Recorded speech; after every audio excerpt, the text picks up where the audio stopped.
That's all that I can talk about without talking about spoilers. So hey guys, and welcome to my channel, and today we're going to be doing a book review for The Cartographers. This is going to start off as a spoiler-free review, and it will change to spoiler towards the end of the video. I will put a little thing on the screen so you know when spoilers are starting, so you can either continue through the spoilers and finish the video, or you can just click off at that point. There won't be anything afterwards that you needed to hear. So I got The Cartographers from Book of the Month, and I was very excited because it was listed as fantasy, and it was listed as, or I read it as kind of like National Treasure meets murder mystery kind of thing. So I thought it was going to be really exciting and really cool, and this is one of my most anticipated Book of the Month books that they've picked in a while. Unfortunately, I did not enjoy this book. I almost DNF'd it about 3 or 4 times, but for some reason powered through. I probably shouldn't have. The payoff was not enough to power through it.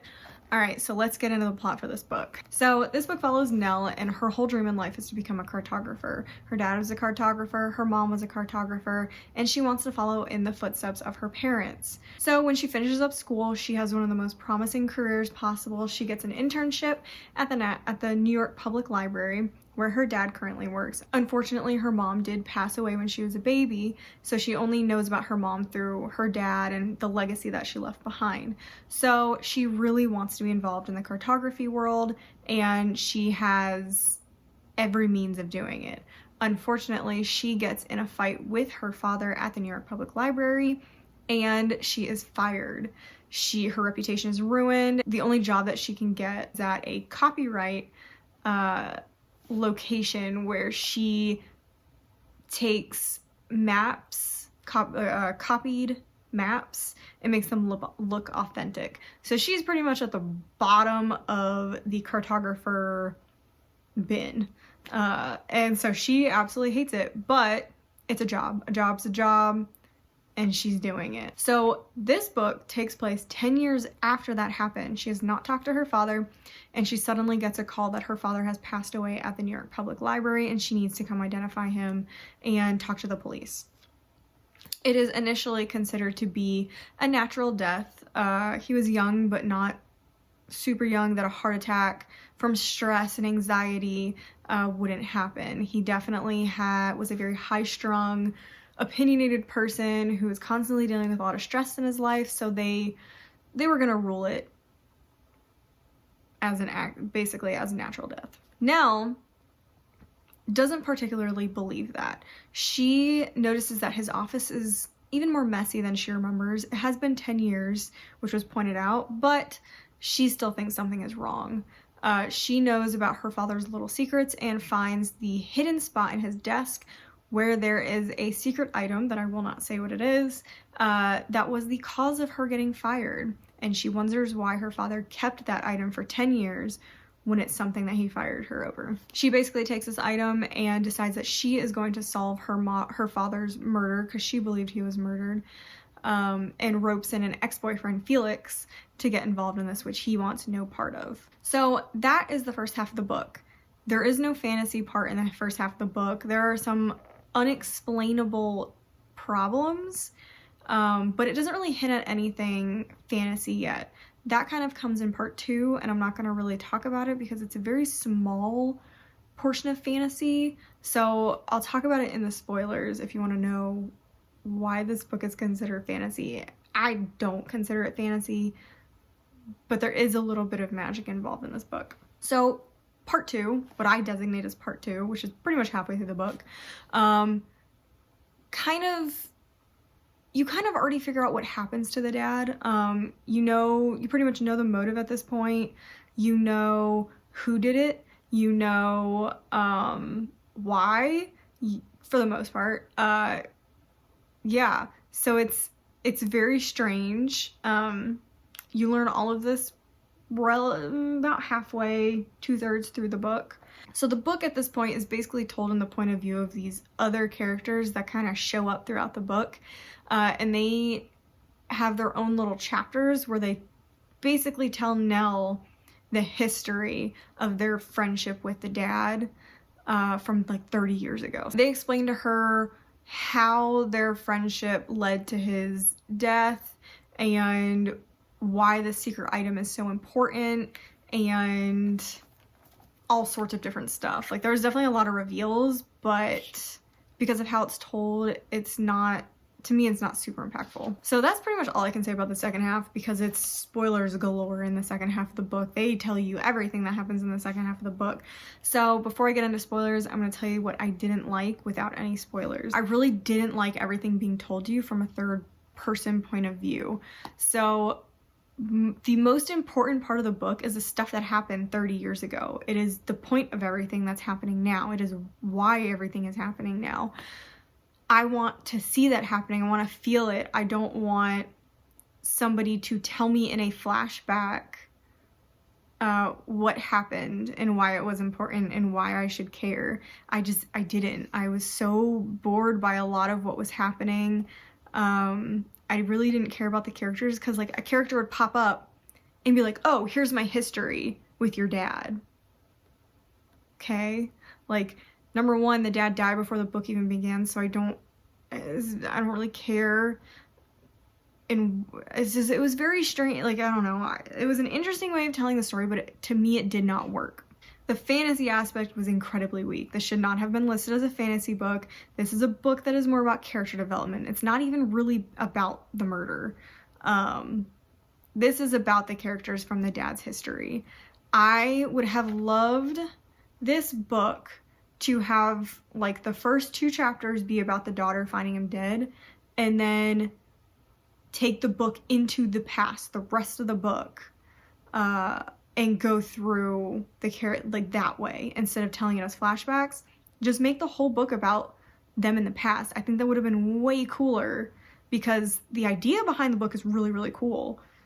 It just didn't work the way that it was written. I also thought the motivations were very weak behind the killing and certain other spoilery things. I'll be getting into it more in the spoiler section. Motivations are hugely spoilery, but basically to me they just didn't make any sense. So I mean, the ending was fine. There were definitely some things I liked seeing at the end, but it just needed more, because by the time the ending came around, I was pretty much just done with it. So that's all that I can talk about without really talking about spoilers. So this is where the spoilers will begin. I'm not going to be talking about the plot all over again. It's just kind of the spoilers that I felt were important or that caused me to not like the book. So the first major spoiler is the secret item she found, and it was a map. Surprise. It is a map of just a gas station. Like, it doesn't look like anything special, but it turns out that there is a ghost settlement. It's a way that map companies would copy other people's maps so they didn't have to do the surveying themselves. So what map makers would do is they would go out, survey, drop the map, and put a fake settlement that doesn't actually exist onto the map. So if someone else steals your map, they'll put that settlement on there not knowing that it doesn't really exist, and it's copyright infringement and stuff like that. I thought that was neat. I didn't know anything about that. And the major spoiler of why this map is so important is that it can actually lead you to this ghost settlement, which I thought was really cool. I was like, oh, this is actually really neat. But I also didn't really understand the magic behind it. So why was this company special? It turned out that a bunch of other maps by this company were also able to transport you to locations that didn't exist, which was revealed to you. That's how the dad died. The person doing the murdering knows about these maps, so he was able to find one of these maps that had a secret location entrance into the New York Public Library, and therefore was able to get in and kill the dad without anyone seeing from the videotape that he was there. Which again, was pretty cool, but why is this company so special? I don't remember any part in this book where they said why this specific company was able to do that. So that was weird. Also, when they actually were talking about it, so in the little flashbacks, they talk about the first time they made it to the ghost settlement, and I thought it would have been a lot cooler if it was an actual town.